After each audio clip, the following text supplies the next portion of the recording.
公司上市当天，妻子握着白月光的手刚要剪彩，一个小男孩却抱住了妻子的腰喊他妈妈。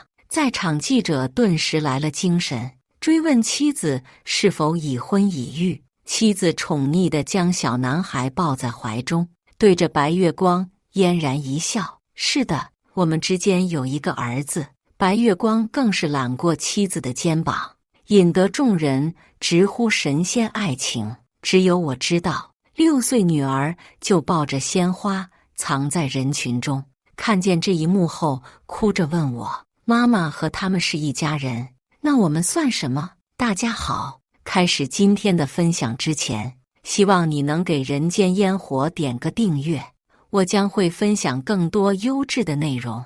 女儿彤彤泪眼朦胧，问出这个让我心神一震的问题。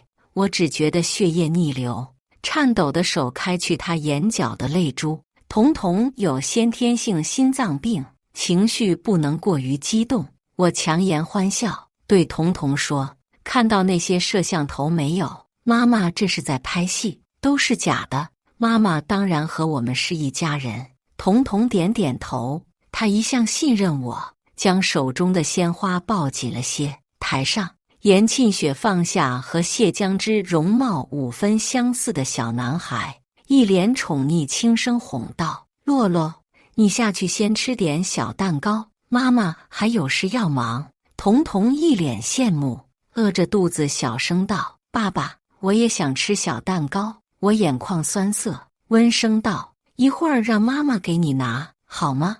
挨到剪彩仪式完成，不少摄影师都开始收设备，人群渐渐散去。彤彤谨记我的叮咛，知道这时候可以上去给严沁雪送花。她走上前去，小心翼翼道：“妈妈，彤彤也可以吃一个小蛋糕吗？”严沁雪原本笑着弯腰接花，可看清彤彤的脸后，她却活像见了鬼一样，猛地将彤彤推开。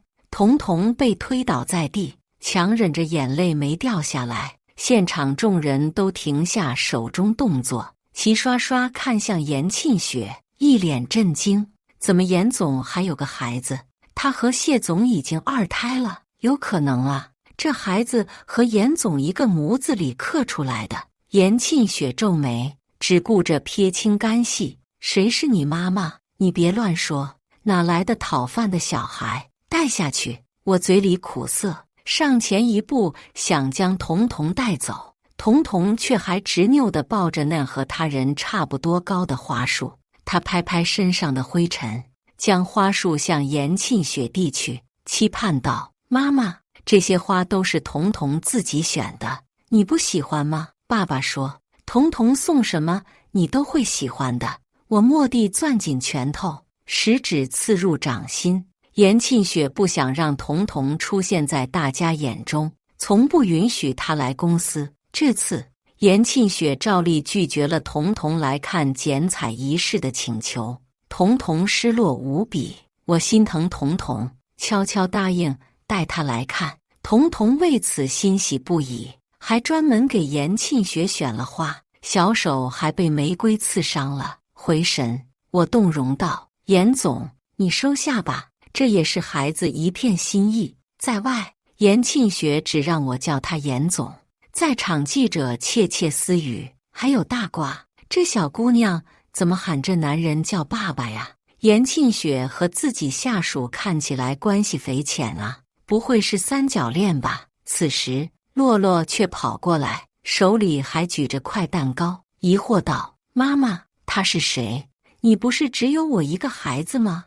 而谢江之目光沉沉，揽过严沁雪的肩膀，小声道：“小雪，这么重要的场合，你怎么让顾晨带着孩子来了？咱们公司可好不容易上市。”严沁雪目光一凛，她将彤彤手中的鲜花接过，在彤彤欣喜的目光中，她将鲜花扔在地上，高跟鞋踩过，深深浅浅的花瓣散落一地。彤彤心碎了，大哭起来。我蹲下身子，心疼地抱着彤彤。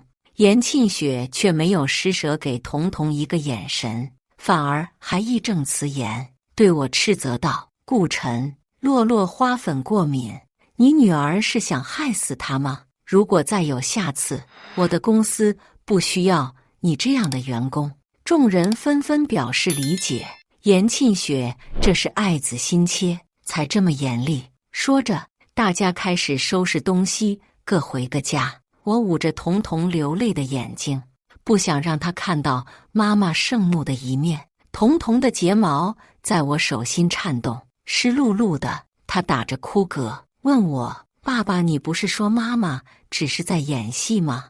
为什么她还是不认我呀？一颗心仿佛被硫酸侵蚀，痛彻心扉。我紧紧抱着彤彤，低声道：爸爸回家再给彤彤解释。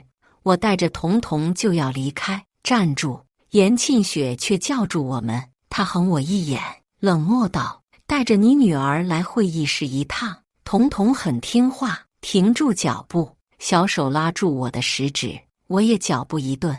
我正想问问严沁雪今天在镜头前说和谢江之有个孩子是什么意思，却没想到我一进会议室，严沁雪就反手扇我一个巴掌。你疯了吗？把彤彤带来，想故意搞黄剪彩仪式。我的脸颊迅速红肿起来，看着严沁雪盛怒的脸庞，我指着洛洛回怼道：谢江之的儿子能来，我们亲生女儿就不行。严沁雪冷哼一声：江之和我只是为了稳定股市才逢场作戏，你什么也不懂。说着，严沁雪将躲在我身后的彤彤一把抓过去，将他对到比他高一个头的男孩面前，命令道：顾敬彤，还不叫哥哥？彤彤倔强的抿唇。严沁雪脸色一变，恼怒道：你怎么跟你爸一个死样子，没礼貌！你哥哥比你强多了。我气得浑身发抖。严沁雪说他和谢江之两家都是豪门，需要逢场作戏，稳住股东，吸引投资。他保证公司走上正轨后，就给我和彤彤名分，回归家庭，给彤彤一个完美童年。所以平时严沁雪百般夸谢江之，将我贬低到泥土里，我都忍了。可现在公司已经上市了，他却还是偏心谢江之一家。我质问道：这男孩是没妈吗？用得着你给他当妈？严沁雪瞬间目光凶狠，扑上来就要撕扯我。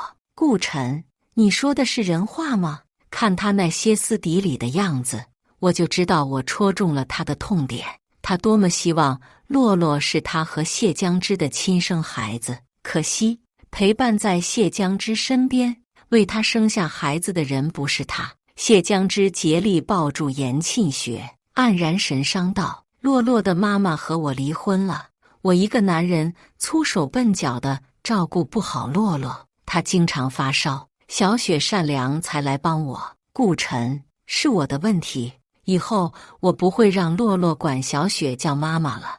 我心中冷意更甚，每次彤彤生病，严沁雪口头上关心两句，彤彤就高兴地说喝药都不觉得苦了，可她却对谢江之的儿子如此上心。我还没说话，洛洛却哭起来，鼻涕眼泪都蹭在了谢江之的高档西装上，央求道：爸爸，我想要严阿姨当我妈妈。谢江之一把推开洛洛，厉声道：谢家洛，你严阿姨她有亲生孩子，哪里轮得到你当她的儿子？洛洛抽抽搭搭，委屈道：为什么妹妹不欢迎我？叔叔也这么讨厌我，我还是走吧，我不想让严阿姨讨厌。严沁雪心疼不已，蹲下身子，慈母般哄着洛洛：洛洛，别听你爸爸瞎说，以后你就叫我妈妈。他狠狠剜我一眼，冷声斥责道：顾晨，你小肚鸡肠，针对一个孩子，你还是个男人吗？洛洛多可怜啊，从小得不到母爱，我们家不缺钱，领养他又怎么了？我苦笑，缺少母爱的还有我们亲生的女儿彤彤呢。我声音艰涩，讽刺般问道：你要把洛洛领进家，那谢江之呢？也住进我们家，严庆雪嘴唇动了动，说不出个所以然来。突然，彤彤发出一声尖叫，我心中一紧，连忙看去，却发现是洛洛摔倒在桌旁，额头撞在桌角，磕破了皮，而彤彤正要扶他起来。啪！严庆雪猛地扑过去，用力将彤彤的手打开，将彤彤推远。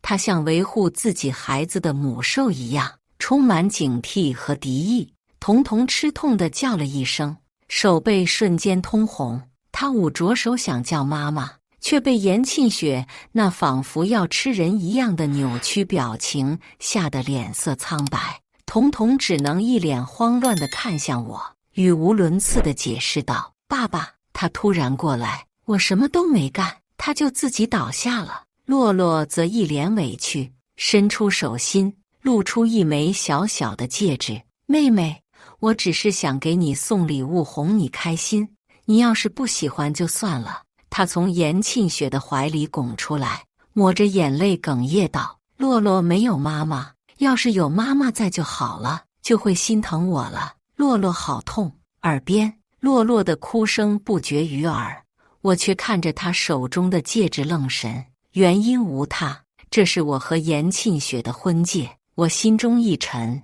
严庆雪这是一点都没把我和彤彤放心里，连婚戒都送给谢江之的儿子当玩具。洛洛的哭声让严庆雪瞬间毛了，他手指对着彤彤的额头骂道：“你这个死孩子，跟谁学的害人？小小年纪心肠这么恶毒，我要好好教育你。”说着，他拔起桌上插座上的数据线就往彤彤身上抽。我想也没想，立刻上前将彤彤护在怀中，用后背挡住。后背被抽中，迅速红肿发疼，我浑身一震。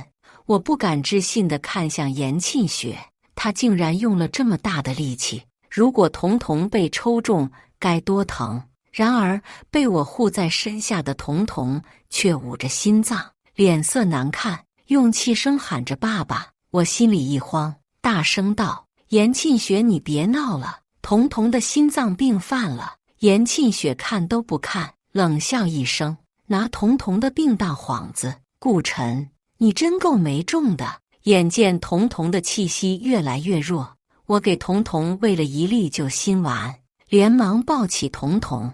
严庆雪一愣，随即挡在我面前，讽笑一声：“顾静彤，别以为装病就能逃避惩罚，今天不把你打到听话，我就不是你妈。”顾晨，子不教父之过，你还不把他给我放下？我抱着彤彤嘶吼道：“既然你这么看不上我跟彤彤，离婚，你不配当彤彤的妈。”说着，我冲出会议室。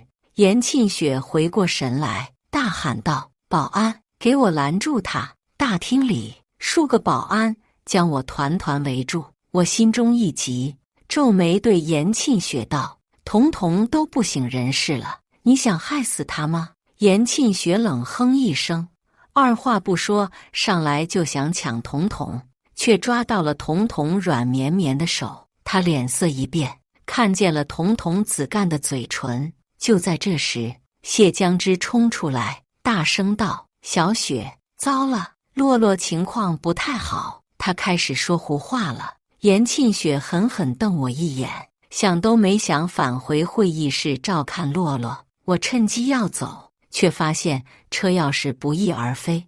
我手忙脚乱地打着救护车的电话，焦急等待着。救护车来得及时，我脸上刚露出喜色，严庆雪却挤开我，为抱着洛洛的谢江之开道：“他们的目标是救护车。”我不敢置信，嘶吼道：“严庆雪，这救护车是给彤彤救命的！”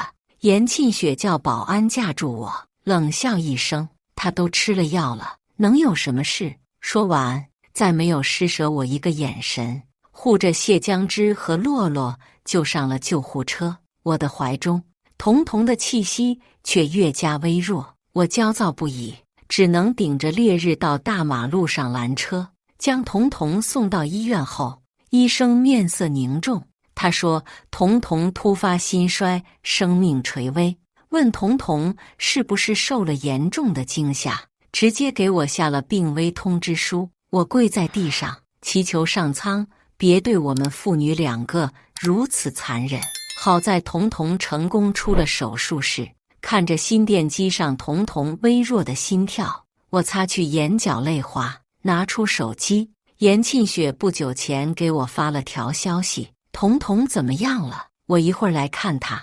我心中满是冷漠，现在倒是开始关心童童了。我很想回一个滚，或者直接拉黑，但童童很依赖严沁雪，如果他最爱的妈妈能来看他，兴许病情能好得更快。想着，我回了个好。不久后，童童悠悠转醒，他一醒来就下意识求饶：“妈妈，你别打我和爸爸了。”发现只有我在，他意识清明过来，同时眼中闪过一丝失望。我强颜欢笑，关心问道：“童童，你还有什么地方难受吗？妈妈有事在忙，忙完就来看你。”童童有些受宠若惊，问：“是真的吗？”随后，他一双明亮的大眼睛暗淡下去，低头道：“可是妈妈只喜欢哥哥。”我深呼吸，憋回去心中的郁结之气，随后拿出聊天记录给童童看，哄道：“爸爸怎么会骗你呢？妈妈马上就来了，你要乖乖吃药，养好身体。”童童恬静乖巧，我让他休息会儿，他却强撑着说不累，怕妈妈来了他没注意到。可天黑了，严沁雪还是没来。童童眼神灰暗：“爸爸，你不要骗我了，妈妈不要我们了，对不对？妈妈和谢叔叔还有那个哥哥才是一家人。”我心中只剩下悲凉。我和严沁雪结婚7年，生了这么一个乖巧懂事的女儿，她却不懂得珍惜，一次次伤害我们。就在此时，病房门被踹开，严沁雪气势汹汹地进来。童童欣喜，嘴里喊着妈妈，挣扎着就想下床。我则皱眉，想问严沁雪怎么现在才来。严沁雪脸色阴沉，她的身后，谢江之抱着额头包扎着一层厚厚白纱的洛洛。我心里觉得古怪，有不祥的预感，下意识挡在童童身前。严沁雪冷嗤一声：“顾晨，你还想维护那小贱货？给我让开！”我不敢相信自己的耳朵，童童也呆呆看着严沁雪。严沁雪厉声道：“顾敬童，还不把你偷的东西给我交出来！”我皱眉，怒斥严沁雪：“童童刚做完手术，经不起刺激，你嘴给我放干净点！”严沁雪一脸鄙夷：“他动手术，你当我傻的吗？他心脏病犯了，吃药就能好。倒是洛洛头破血流，缝了好几针，比他严重多了。你不就是怕我怪罪童童，还假模假样给他送进医院里来？”我还没反应过来，严沁雪已经动手将童童拖下床，扎在童童手背的针头拖出，甩出一串血珠。严沁雪视若无睹，厉声道：“把你偷的东西交出来，跟你哥哥道歉。”谢江之拉了下严沁雪的胳膊，轻声道：“算了吧，小雪，洛洛不介意的。”童童嘴唇哆哆嗦嗦，哭得满脸涨红。“妈妈，我没有偷东西。”我心中抽痛，挡在童童身前，怒道：“严沁雪，童童到底偷什么了？”严沁雪冷哼一声：“我给洛洛买的长命锁没了，除了童童，没人有机会从他身上拿走。”我心寒不已，浑身颤抖。这么多年，严沁雪从没给童童买什么好东西，美名其曰锻炼童童，让他不要骄奢成性。可给谢江之的儿子一出手就是长命锁。我咬牙：“你就那么相信洛洛的话？没准是他骗人栽赃给童童呢。”洛洛大哭：“我知道叔叔讨厌我，可那是妈妈送我的礼物，我怎么舍得弄丢？”严沁雪一脸冷漠：“你以为所有人都像你一样？洛洛那么小，他能撒谎吗？童童被你教的谎话连篇坏事做尽，简直把我的脸丢光了。我宁可没有这个女儿。说完，严沁雪耐心全无，上来就撕扯童童的病符，嘴里骂着小贱货把东西藏哪儿了。我怎么也没想到严沁雪会做出这样的事情，竭力阻止。下一秒，连在童童身上的心电机发出尖锐鸣声，瞬间，医生护士鱼贯而入，将童童抬走。严沁雪傻傻看着童童被推进手术室，瞳孔失去焦距，仿佛游魂一般。我攥着手中的病危通知书，一脸痛苦，狠狠扇了严沁雪一个巴掌。严沁雪，现在你满意了吗？童童就要被你害死了。不知道哪个字眼戳痛了严沁雪的心灵，她猛然抱起，还不都怪你。要不是你带着童童破坏剪彩现场，还让他偷东西，我会失去理智吗？我一脸失望看着严沁雪，缓缓摇头，凄然一笑。童童会恨你一辈子的。严沁雪脸色变得凝重，贝齿咬着红唇，一言不发。她死死看着手术中3个大字。谢江之环着她的肩膀，轻声安慰：小雪，你别太担心，童童福大命大，会没事的。洛洛更是抱住严沁雪的腰，天真道：妈妈你还有我呢，等妹妹好了，我会保护好妹妹。严沁雪烦躁地将谢江之的手拍开，说自己要静一静。不知多久后，童童终于转危为安，被推了出来。严沁雪眼中迸发出惊喜之意，头一次满心满眼看着童童，寸步不离地待在童童的病床边。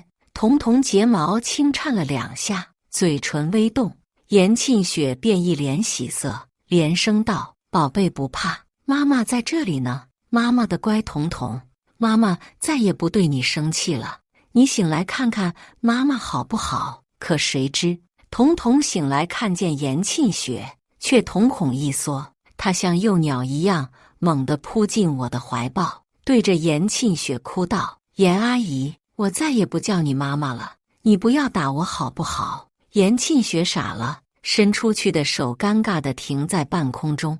童童似乎看到了毕生最恐怖的东西，一个劲往我的怀里钻。我紧紧抱着童童，拍着她瘦弱的后背，连声道：童童不怕，童童你是不是有哪里不舒服？告诉爸爸好不好？严沁雪回过神来，上前一步，当即就要从我怀中抢过童童。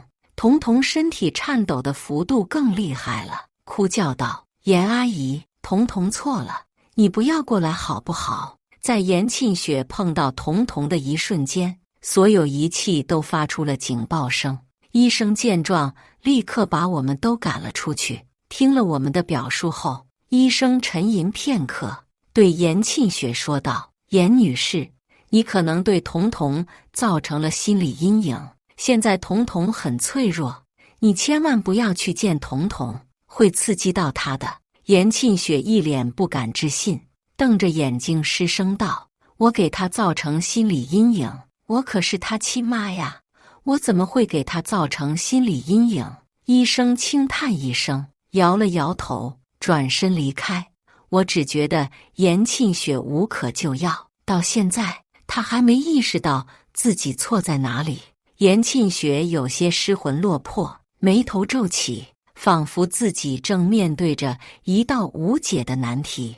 我隔着窗户看着一脸苍白、安静躺着的童童，只觉得心痛难挨。这孩子这么多年以来真是受苦了。或许离开严沁雪这个妈妈，带她去新的环境，是一个更好的选择。顾晨，是你对不对？肯定是你在童童面前说我的坏话了，不然童童能这么抗拒我吗？身后，严沁雪充满厌恶和质问的声音响起。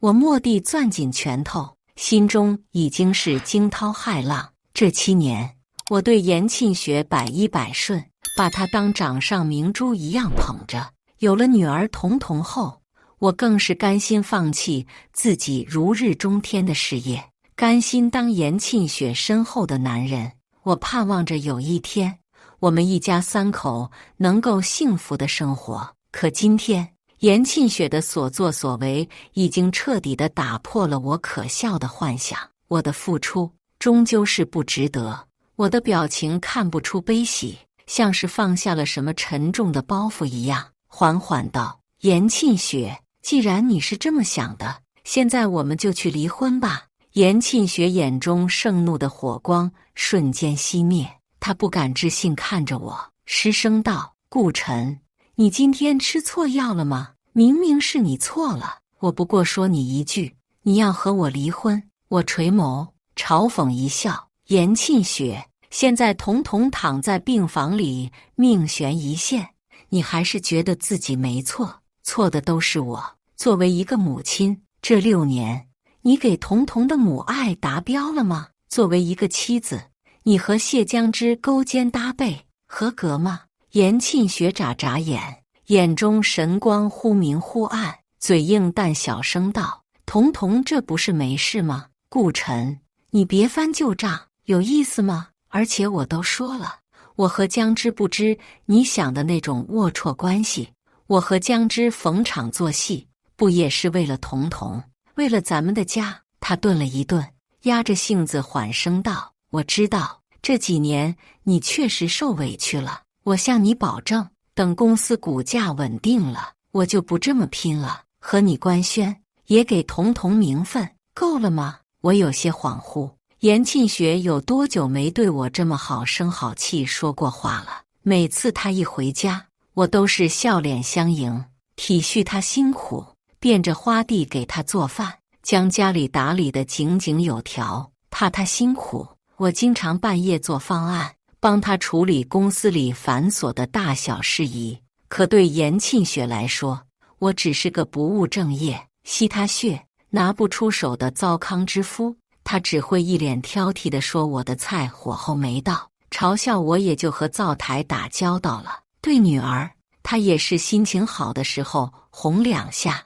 心情不好就放在一边。我真的累了。好了，小雪，你已经做得够多的了。谢江之骤然出声，他满眼心疼，柔声安慰着严庆雪。随后他一脸不满看着我，指责道：“顾晨，别怪我说你，我知道你爱女心切，可也不能不体谅小雪呀。小雪一个女孩子在外打拼，多累啊！你要多给她点耐心。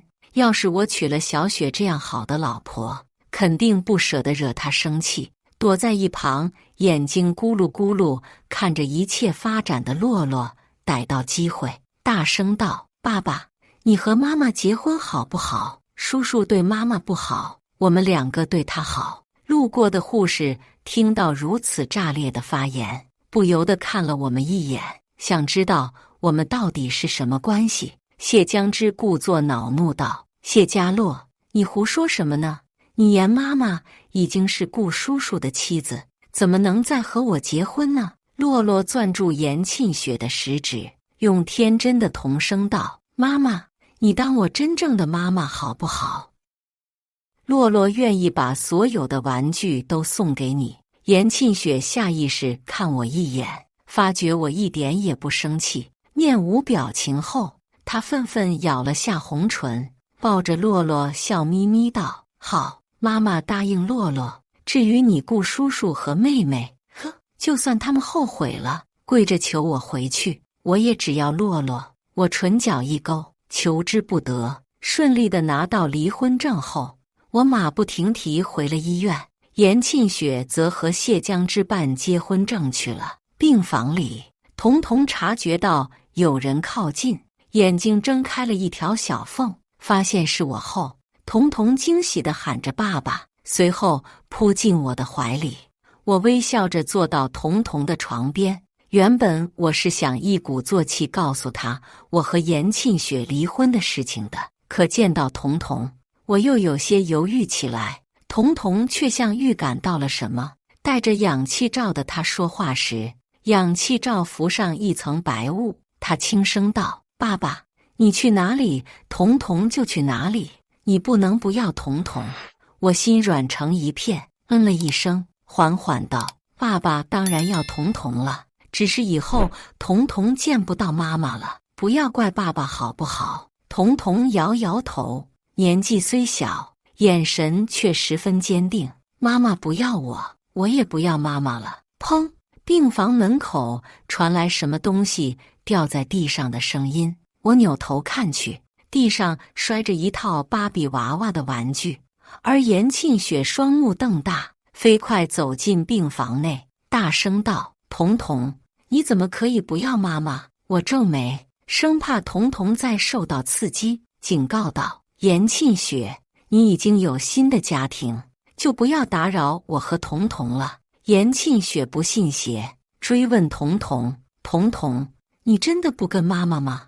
彤彤重重点头。严庆雪的表情陡然变得难看起来，她气急，胸膛剧烈起伏了2下。她压着心头的火，勉强平静道：“妈妈还给你买了礼物，你不看看吗？”说着，她将门口的芭比娃娃套装拿进来，递到女儿身前。我冷笑一声：“严庆雪，彤彤压根不喜欢玩芭比娃娃，她喜欢的是奥特曼，因为她觉得奥特曼可以保护自己爱的人，她想保护妈妈。”严庆雪手指颤抖，我接过她手中的芭比娃娃套装，却在塑料袋中发现了一张小票，只一眼我就心头火起，将严庆雪推出门外。我压低声音怒道：“严庆雪，有你这么打发女儿的吗？你大手一挥，给洛洛买了上万的变形金刚，就拿99块钱的芭比娃娃打发彤彤。我和你离婚，还真是没离错。”严庆雪还想再说些什么，我却将门反锁起来。或许是觉得理亏，严庆雪深深看了眼彤彤，垂头走了。今天这一天心力交瘁，我到厕所洗了把脸。镜中的人刚刚30而立，俊朗帅气，却满脸疲倦，憔悴无比。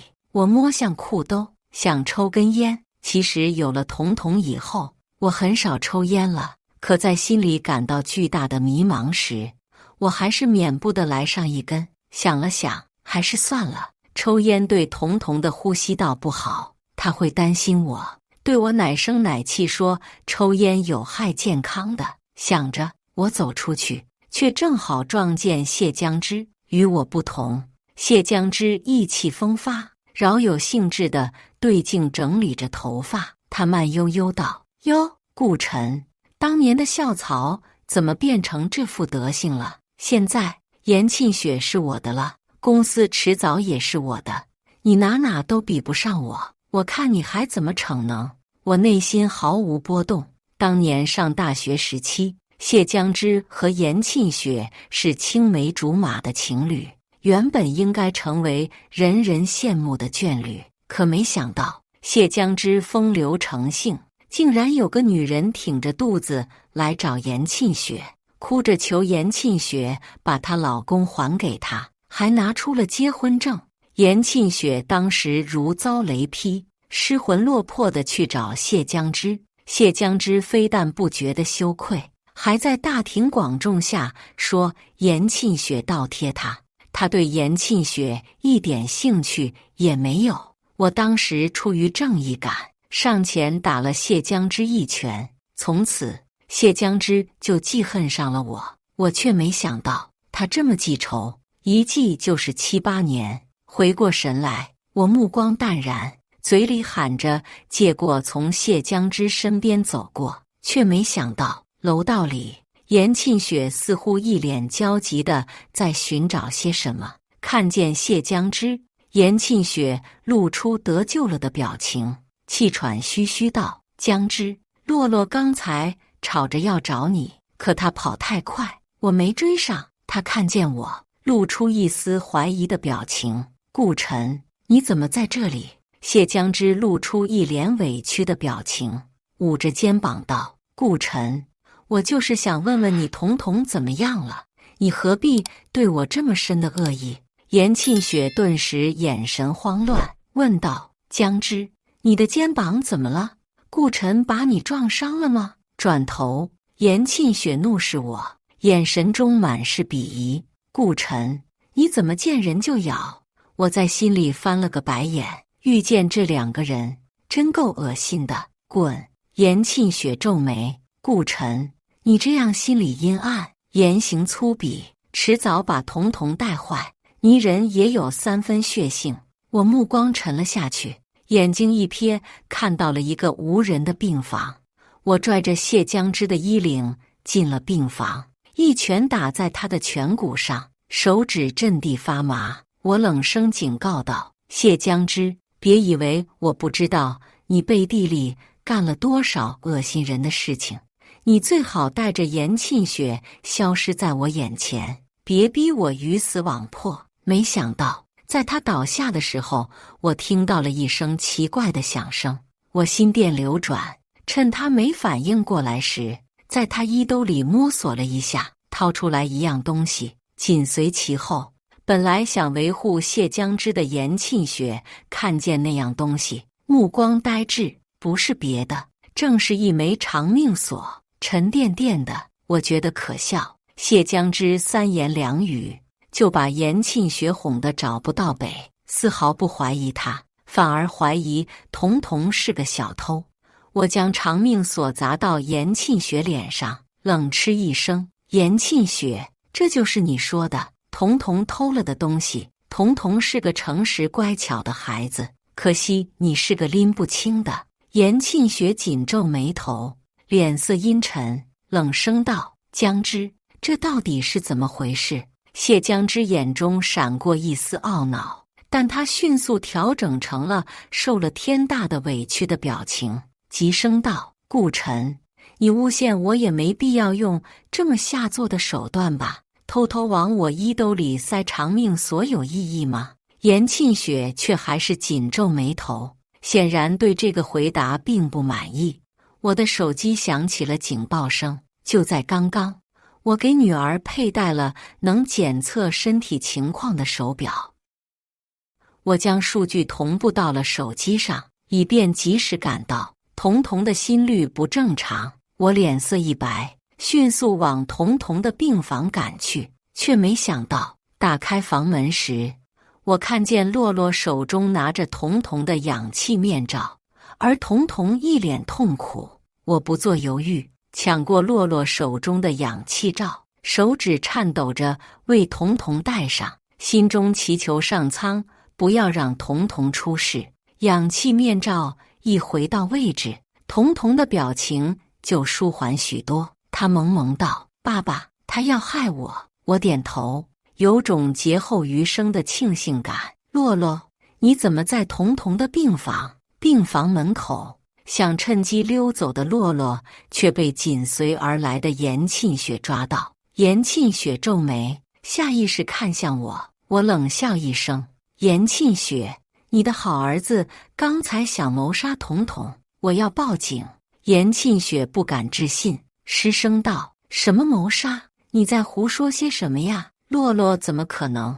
只见彤彤虚弱地咳嗽了几声，轻声道：“刚才他把我的氧气面罩摘掉了。”我以为严沁雪还会像之前那样不相信彤彤的话，却没想到严沁雪厉声问道：“洛洛，你为什么要这么做？”谢江之洛洛到底是个小孩，下意识去找谢江之的求助。他揪着谢江之的西装裤，一言不发。谢江之将所有人目光都聚焦在洛洛身上，眼中闪过一丝暗光，随即冷漠地将洛洛推开，怒斥道：“谢家洛，你怎么可以害妹妹？”说着，他毫不留情地打了洛洛一巴掌，随后拽着他的后脖子拎到彤彤床前。“你还不给我跪下认错！”洛洛捂着红肿的脸颊，哭得上气不接下气，叫道：“爸爸，你明明说可以拖住5分钟的，坏爸爸！”瞬间，谢江之脸色苍白如纸，他狠狠皱眉，眼中闪过一丝凶光，却只能压抑，反而震惊失望道：“洛洛，什么时候起你学会撒谎了？自己的错误自己承担，怎么能推到爸爸身上去？见到他们一唱一和的演戏，我心中只有滔天恨意在翻滚，怒道：我步步忍让，谢将之，你为什么非要置童童于死地？严沁雪按了按眉心，喊声道：谢将之，我劝你给我一五一十地说清楚，你以为你还是当年那个如日中天的谢家大少吗？没有我，你们家早破产了，别等我自己调查出来，到时候你别怪我无情。我愣着，这是我第一次听到严沁雪用如此冰冷的语调和谢将之说话，看起来气势逼人。洛洛更是缩了缩脑袋，他吞了吞口水，抓着严沁雪的手道：妈妈别生气，都是洛洛的错。洛洛这就给妹妹道歉。然而严沁雪直接扬手，冷声道：谢家洛，你到底知道什么？你和你爸到底密谋了什么？洛洛手中失去支撑，下意识看向谢将之。够了！只见谢将之一脸深情隐忍，痛苦道：小雪，你难道看不出来我想要和你复合吗？可我担心你会因为童童回到顾晨的怀抱，才动了歪心思。好在现在童童没事，否则我真的难辞其咎。良久，严沁雪嗤笑一声，眼中没有任何情绪。谢将之，是我太蠢了，被你当傻子耍，滚！我不想再看见你。谢将之还想再说什么，严沁雪却在盛怒下扇他一个巴掌。谢将之，你最好祈祷童童能好好的健健康康的，否则我跟你没完。谢将之不明白严沁雪怎么突然变了个人似的，失声道：小雪，童童就那么重要吗？你明明说过洛洛比童童更好，就算没了童童，洛洛也会孝顺你，做得比童童更好。严沁雪摇摇头，走过来温柔抚摸着童童的侧脸，柔声道：童童不怕，以后妈妈会保护你，就像奥特曼一样保护你。我心中一动，原来严沁雪真的将我那番话听了进去，可是太迟了。要是以前童童能得到严沁雪的一点温柔，恐怕会高兴得不得了。可现在虚弱的童童眼中满是惶恐，颤声道：我不要你，严阿姨，我要爸爸。我深吸一口气，将所有人都赶出了病房。从此以后，严沁雪像变了个人一样，对童童很是温柔。她总拿来一些玩具，问童童要不要和她出去玩。只是她每次出现，童童都会躲藏起来。出院前最后一天，严沁雪又端来一个保温桶，她的手上全都是红痕和水泡。我淡漠道：严沁雪，你不擅长做饭，就没必要给童童送了，她不会吃的。那可未必。只见严沁雪打开保温桶，热情地招呼童童道：童童，妈妈给你带了你最喜欢的海带排骨汤，你不是最喜欢吃海带了吗？童童仰着脑袋轻轻摇头：严阿姨，童童不能吃海带，吃了会长红点点。严沁雪神情尴尬，仿佛被冻住了一般。我冷嗤道：严沁雪，童童遗传了我对海带过敏，你记忆中那个爱吃海带的人是谁？把你这用心做的汤给他带去吧。严沁雪回过神来，贝齿咬唇，眼底浮上一层水光，鼻子抽泣道：顾晨，对不起，看来我真的很不称职。我面无表情，看着蔚蓝天空，心中只有一个想法：快了，明天童童就要出院了，我要带他去别的城市疗养，那里有最专业的治疗心脏病的经验。但我没告诉严沁雪童童出院的日期，我希望他不要再出现在我和童童的生命里。1年后，疗养院里，童童幸运地接受了心脏移植，已经恢复如初。绿荫草地上，童童正在和别的小朋友们玩跳绳。我走过去轻声问道：彤彤马上出院了，你有没有什么愿望，爸爸都可以满足你。彤彤手托着下巴想了一会儿，露出一个灿烂的笑。爸爸，我想和护士阿姨再玩一下。彤彤说的护士阿姨名叫方英秋，是个20多岁的小姑娘，温柔善良，对彤彤好的没话说。有时候彤彤比依赖我还依赖方护士，弄得我都有些吃醋。所以听到女儿这个愿望，我并不意外。将女儿交到方护士手上后，我出门去商场买礼物，想要送给方护士，感谢她这段时间对彤彤的照顾。却没想到我回去的时候，意外听见了争执的声音。顾静彤是我的孩子，我是她亲生妈妈，看她有什么不行的？是严沁雪的声音，她怎么找到这里来的？我心里一急，冲了进去，只见严沁雪一脸焦躁，而方英秋一脸为难。顾先生，你终于来了。这位小姐一直要求看彤彤。我询问道，怎么没见彤彤？方英秋笑道，彤彤玩累了，我让她在我那里睡下了，现在正香呢。我点点，从工位上抱起熟睡的彤彤，走出去时，彤彤揉了揉眼睛，睁开了眼。我心里一紧，怕她看见严沁雪会激动。严沁雪则一脸期待地看着彤彤。方妈妈，因为刚醒的缘故，彤彤这个方字发得含混不清。严沁雪当即热泪盈眶，当即哎了一声，激动道，彤彤，妈妈在这里呢。发现是严沁雪后，彤彤当即挥舞着小手就要方英秋抱她，一叠声地喊，方妈妈，我怕。方英秋当即接过，哄了几下，彤彤的情绪就平稳下来。严沁雪一脸错愕，我竟然从她眼中看到了难过后悔的情绪，两行清泪毫无征兆地从她眼眶中滑落。她擦不干净，闷声道，顾晨，我们真的回不到过去了吗？可我真的已经认识到自己的错误了呀。我和彤彤对视，一致选择了不回头。严沁雪仿佛老了10岁一般，一步3回头地离开了疗养院，抱着彤彤，我们身披阳光，未来一定是美满幸福的生活。以上就是今天分享的故事，大家有什么想说的、想吐槽的，欢迎在下方评论交流，也更希望能给人间烟火点个订阅，我将会分享更多优质的故事内容。